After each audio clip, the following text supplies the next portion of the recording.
Hello, today we will guide you through how to uninstall ThinkorSwim. Before we begin, make sure ThinkorSwim is closed and that you've saved any work. You'll also need administrator permission to remove software on Windows. Start on your Windows desktop. Press the Windows key to open the Start menu, then begin typing Control Panel. When you see the Control Panel app in the results, select it to open. In Control Panel, if you're in Category View, look under Programs and click Uninstall a program. This opens a list of applications installed on your computer. Scroll through the list and locate ThinkorSwim. It may appear as ThinkorSwim or ThinkorSwim Desktop.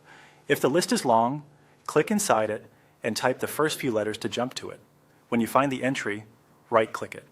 If right-click isn't available on your system, left-click once to highlight the app and then choose Uninstall from the toolbar at the top. Click Uninstall. Windows may ask for administrator approval. If prompted, confirm to continue. The ThinkorSwim uninstaller will open and guide you through the process.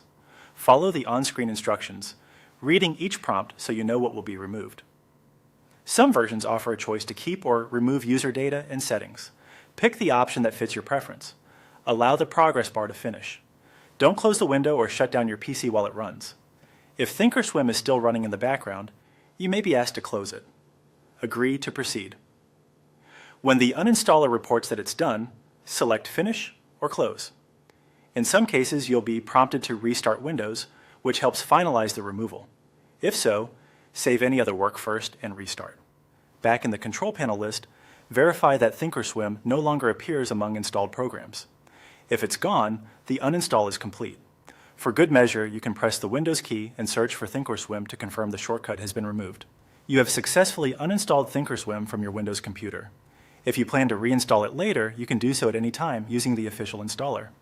Thanks for watching, and feel free to replay any section if you'd like to review a step.